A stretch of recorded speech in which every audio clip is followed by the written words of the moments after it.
जिस तारीख का इंतजार था उस तारीख का ऐलान हो गया है। चुनाव आयोग ने प्रेस कॉन्फ्रेंस के दौरान ये ऐलान किया कि 5 फरवरी को मिल्कीपुर विधानसभा के लिए उपचुनाव के लिए वोट डाले जाएंगे। 8 फरवरी को मतगणना होगी, यानी कि नतीजे आ जाएंगे।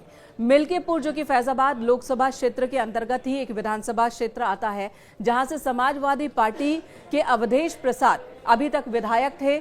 जब फैजाबाद से उन्होंने सांसदी लड़ी और संसद में चुनकर पहुंचे, तब उन्होंने इस सीट से इस्तीफा दिया और मिल्कीपुर विधानसभा सीट खाली हो गई, जिस पर उपचुनाव होगा। अब 5 फरवरी को समाजवादी पार्टी और बीजेपी के बीच ही कांटे की टक्कर इस सीट पर बताई जा रही है। अवधेश प्रसाद के बेटे अजित प्रसाद को समाजवादी पार्टी ने कैंडिडेट बनाया है। कुंदरकी का जो वोट की लूट हुई, जो पुलिस प्रशासन के माध्यम से वोट पड़वाए गए, जो वीडियो निकले, तस्वीरें आई, उससे आम जनमानस जान गया कि इन्होंने चुनाव नहीं कराया, इन्होंने पुलिस के माध्यम से वोट लूटे हैं।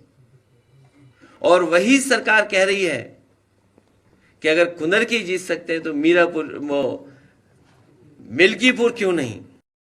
तो वहीं बीएसपी ने भी अपने उम्मीदवार के नाम का ऐलान कर दिया है, लेकिन बीजेपी ने अभी तक कोई भी कैंडिडेट मिल्कीपुर को लेकर चुनाव मैदान में उतारा नहीं है। इस पर फैसला होना बाकी है। कई सारे नाम हैं जिन पर चर्चा चल रही है। इन सब के बीच बीजेपी ने पूरी ताकत लगा दी है। यूपी सरकार के 6 मंत्रियों को जिम्मेदारी दी गई है कि वो मिल्कीपुर विधानसभा क्षेत्र के अंदर लोगों से मिले, डोर टू डोर कैंपेन करे और वहां पर बीजेपी कैंडिडेट के पक्ष में माहौल बनाए।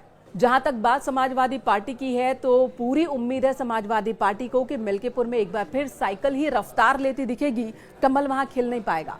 पूरा भरोसा है अवधेश प्रसाद को कि इस बार भी मिल्कीपुर में एसपी की ही जीत होगी और उनके बेटे को विधानसभा पहुंचाएगी मिल्कीपुर की जनता। हालांकि मिल्कीपुर की जो सीट है, ये लड़ाई सिर्फ एक सीट की लड़ाई नहीं है, क्योंकि यहां पर हार और जीत से विधानसभा के अंदर समीकरण पर कोई असर नहीं पड़ने वाला है। लेकिन ये नाक का सवाल जरूर है बीजेपी के लिए भी, समाजवादी पार्टी के लिए भी। बीजेपी इस सीट को जीतकर यहां पर कमल खिलाकर, जाहिर सी बात है, फैजाबाद यानी कि अयोध्या लोकसभा में मिली हार का बदला लेना चाहेगी या उस हार से हुई फजीहत को थोड़ा कम करने की कोशिश करना चाहेगी।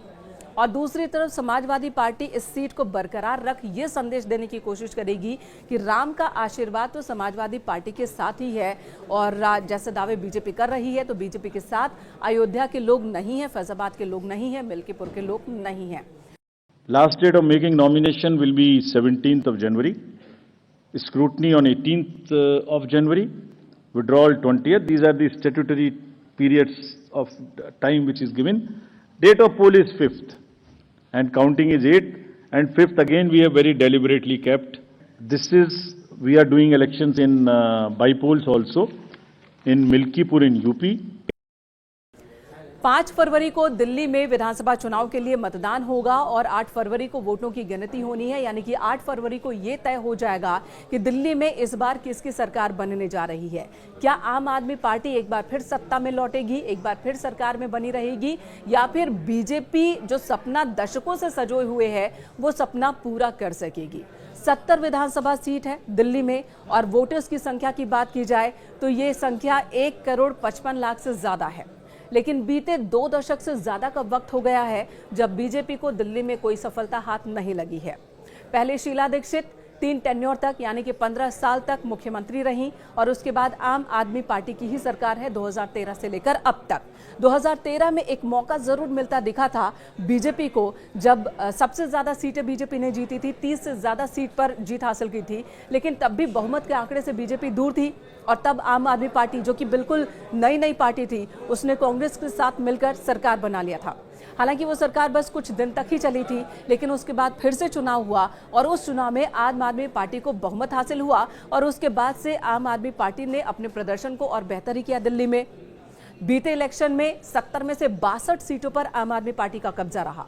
इस बार बीजेपी दावे कर रही है कि समीकरण पूरी तरह से बदल जाने वाला है और दिल्ली में बीजेपी की सरकार बनने वाली है। ये दावे बीजेपी के हैं, लेकिन आम आदमी पार्टी को पूरा भरोसा है कि जो योजनाएं पार्टी चला रही है, आम आदमी पार्टी की सरकार चला रही है, उसका फायदा मिलेगा और एक बार फिर आम आदमी पार्टी की ही सरकार बनेगी।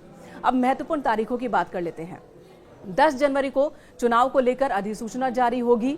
17 जनवरी तक नॉमिनेशन हो सकेगा, 20 जनवरी तक नामांकन वापस लेने की तारीख है और उसके बाद 5 फरवरी को वोटिंग, 8 फरवरी को रिजल्ट सबके सामने होगा।